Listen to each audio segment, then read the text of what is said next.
Baik, bismillahirrahmanirrahim. Assalamualaikum warahmatullahi wabarakatuh. Selamat pagi semuanya kakak-kakak kelas 12. Alhamdulillah di pertemuan pagi ini kita bisa bertemu kembali. Nah, di mata pelajaran fikih tepatnya ya. Nah, untuk hari ini kita akan belajar lanjut ke bab 3 ya, yakni tentang sumber hukum dalam Islam. Nah, jadi dalam bab 3 ini nanti kita akan tahu. Jadi hukum-hukum dalam Islam itu sebenarnya sumbernya dari mana aja sih macamnya begitu ya. Nah, sebelum kita mulai pembelajaran di pagi hari ini, mari kita doa dulu sebelum belajar ya. Kita doa bersama. Bismillahirrohmanirrohim. Raditu billahi robba wa bil islami dina wa bi muhammadin nabiyya wa rasula. Rabbi zidni ilma warzuqni fahma. Amin ya rabbal alamin. Amin. Nah, langsung saja untuk selanjutnya. Di sini kakak akan menjelaskan sedikit tentang apa itu sumber hukum Islam, sumber hukum dalam Islam, maaf. Jadi nanti setelah saya memberikan penjelasan sedikit, saya ingin meminta kakak-kakak untuk menjelaskan kembali apa yang sudah saya utarakan nanti. Gitu ya. Baik, kita lihat di sini. Apa aja sih yang kita pelajari di sumber hukum dalam Islam ini? Yang pertama, kita bisa tahu pengertian dari sumber hukum itu apa. Yang kedua, sumber hukum mutafak itu apa. Sumber hukum mukhtalaf itu apa. Nah, untuk yang pertama, saya akan menjelaskan sedikit tentang pengertian sumber hukum. Nah, sumber hukum ya ada juga istilah lain dari sumber hukum, yaitu nama istilahnya masodir al-ahkam, masodirul ahkam. Ya, secara bahasa berarti sumber-sumber hukum. Jadi para ulama fikih dan usul fikih gunakan sumber hukum ini untuk menyebut dalil-dalil hukum syara yang diambil untuk menemukan hukum. Gitu. Jadi sebenarnya sumber hukum adalah atau masodirul ahkam itu adalah sebuah dalil dari dalil hukum ya yang bersyariat yang diambil untuk menemukan hukum seperti itu. Nah, sumber hukum di sini ada sumber hukum yang ada yang disepakati, ada juga yang masih diperselisihkan. Apa maksudnya sih? Jadi, sumber hukum yang disepakati jadi para ulama dan fikih benar-benar sepakat kalau sumber apa hukum yang udah disepakati atau mutafak ini itu emang jadi patokan utama dalam apa mempertimbangkan sebuah masalah gitu. Nah, untuk sumber yang masih diperselisihkan atau mukhtalaf ini para ulama ataupun ulama maaf ataupun usul fiqh itu para usul fiqh mereka kalau melihat hukum yang jenisnya mukhtalaf ini jadi masih perlu dipertimbangkan. Nggak kayak sumber hukum yang mutafak. Jadi kalau sumber hukum yang mutafak itu sumber hukum yang pasti. Ya, emang udah disepakati ya, emang udah dalil-dalilnya itu kuat seperti itu. Tapi kalau sumber hukum yang muhtalaf atau yang diperselisihkan tadi itu masih dipertimbangkan lagi seperti itu. Jadi ada dua jenis sumber hukum yaitu sumber yang disepakati atau mutafak, bilang bahasanya mutafak ya, dan sumber yang memang masih diperselisihkan. Tahu bahasanya muhtalaf. Tuh. Nah, sumber hukum mutafak atau sumber hukum yang disepakati. Sumber hukum mutafak, sumber hukum Islam mutafak itu di sini ada 4 jenisnya. Yang pertama, ya ini Al-Quran.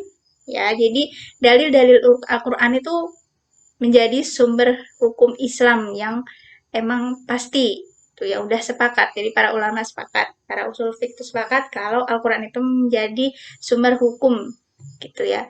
Al-Quran itu apa sih? Jadi Al-Quran adalah kitab ya, kitab kita, kitab umat Islam, kitab seluruh umat Islam yang diturunkan kepada Nabi Muhammad SAW yang dibawa oleh Jibril alaihissalam dengan lafaz dan maknanya seperti itu. Untuk lebih lengkapnya nanti kita bisa pelajari lebih lanjut ya di buku. Nah, lalu sumber hukum yang Islam yang kedua yang mutlak yaitu hadis. Ya, hadis itu ya contohnya kayak seperti yang kakak-kakak sebelumnya pernah tahu, jadi ada yang hadis riwayat Muslim, jadi hadis riwayat Bukhari, dan lain sebagainya banyak ya macamnya. Jadi hadis itu apa sih? Hadis itu adalah segala hal yang datang dari Nabi Muhammad Shallallahu Alaihi Wasallam, baik berupa ucapan, perbuatannya, terus ketetapan ataupun cita-cita Nabi Shallallahu Alaihi Wasallam. Gitu ya. Maka dari itu hadis karena bersumber dari Nabi Muhammad SAW menjadi sumber hukum Islam yang memang disepakati, memang sudah pasti seperti itu. Lalu sumber hukum yang ketiga yakni ijma ulama. Ijma ulama itu apa sih? Jadi ijma ulama adalah kesepakatan semua para mujtahid dari kaum muslimin pada suatu masa setelah wafatnya Rasul atas hukum syara' yang tidak ditemukan dasar hukumnya dalam Al-Quran dan hadis. Seperti itu. Jadi singkatnya begini, ijma ulama itu adalah kesepakatan atau keputusan ya, kesepakatan atau keputusan para mujtahid. Para mujtahid itu maksudnya para pejuang ya, dari kaum muslimin yang eh, di mana waktu itu eh, masanya setelah wafat Rasul gitu. Jadi beliau-beliau yang emang waktu itu hidup di zaman setelah wafatnya Rasul yang yang dimasukkan maaf dalam ijma ulama ini. Jadi kesepakatan ini juga menjadi sumber hukum Islam yang mutlak. Lalu sumber hukum yang keempat yakni kias. Kias itu apa sih? Kias adalah menetapkan hukum suatu kejadian atau peristiwa yang tidak ada dasar nasnya dengan cara membandingkannya kepada suatu kejadian atau peristiwa yang lain yang telah ditetapkan hukumnya berdasarkan nas karena ada persamaan ilat antara kedua kejadian atau peristiwa.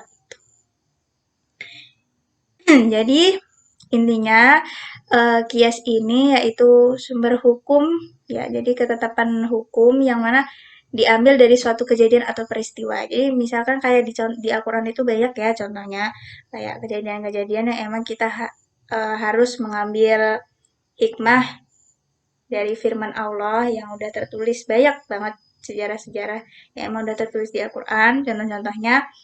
Nah, itu juga dari kejadian atau peristiwa itu, walaupun emang belum ada ketetapan hukumnya, jadi eh, peristiwa yang serupa dari yang emang udah tertulis dari Al-Quran itu ditetapkan diambil dari tiga. Jadi gini, apabila ada suatu peristiwa yang belum ada hukumnya, nah kemudian hukum itu akan diambil dari peristiwa yang emang sejenis dari peristiwa yang memang belum ada hukumnya ini seperti itu. Jadi ngambil peristiwa yang emang sudah ada, ya itu dijadikan sumber hukum. Nah, seperti itu. Jadi sumber hukum Islam yang mutafak atau yang disepakati ini ya jenis ada 4, yaitu yang pertama Al-Quran, yang kedua hadis, yang ketiga ijma ulama, dan yang keempat yakni kias. Ya, sampai di sini bisa difahami. Kalau emang nggak ada yang ditanyakan, kita lanjut ke sumber hukum mukhtalaf.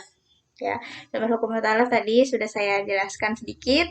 Jadi sumber hukum mukhtalaf adalah sumber hukum yang emang masih diperselisihkan atau dipertimbangkan. Nah, sumber hukum Islam mukhtalaf ini ada 7 jenisnya. Yang pertama yaitu istihsan. Istihsan adalah berpindahnya seorang mujtahid dari ketentuan hukum yang dikehendaki kias jali atau jelas kepada ketentuan hukum yang dikehendaki oleh kias khafi atau samar. Jadi sumber hukum istihsan ini maksudnya adalah berpindahnya seorang mujtahid dari ketentuan hukum yang dikehendaki. Jadi ketentuan hukum yang emang udah jelas kepada ketentuan yang hukum kepada ketentuan hukum yang emang masih samar. Jadi itu disebut dengan istihsan. Nah, ini termasuk golongan sumber hukum Islam yang masih diperselisihkan. Yang kedua yaitu maslahah mursalah. Baik, sumber hukum Islam yang selanjutnya yaitu kita langsung saja ya, nomor 4, huruf. Nah, untuk nomor 3 nanti kita bisa lihat lagi ya di buku, ya karena ketutupan, itu sebenarnya sumber yang ketiga yakni istishab. Kita langsung saja ke sumber yang keempat, yakni huruf. Nah, huruf itu apa sih? Jadi huruf adalah segala sesuatu yang sudah dikenal masyarakat dan telah dilakukan secara terus-menerus, baik berupa perkataan maupun perbuatan. Jadi, huruf ini adalah kayak sesuatu yang baru, kebiasaan yang baru di masyarakat, yang mana sebelumnya itu belum diterapkan ya di masa Rasulullah, namun sudah menjadi sudah dikenal baik sama masyarakat dan emang sudah dilakukan secara terus-menerus, itu ya baik perkataan maupun perbuatan. Nah, itu termasuk sumber hukum Islam yang jenisnya huruf ini. Ya, sifatnya masih muhtalaf. Nah, untuk yang kelima yaitu sumber hukum yang namanya Syazul Zori'ah adalah sesuatu yang secara lahiriah hukumnya boleh, namun hal itu akan akan menuju kepada hal-hal yang dilarang. Jadi secara lahiriahnya nih, secara wujudnya dia itu boleh, tapi hal itu nantinya akan menuju kepada hal-hal yang dilarang. Nah, ini namanya jenis sumber hukum Islam yang mukhtalaf. Nah, yang keenam, qaulu as-sahabi. Qaul as-sahabi. Jadi qaul ada perkataan, as-sahabi adalah para sahabat. Nah, ini apa sih?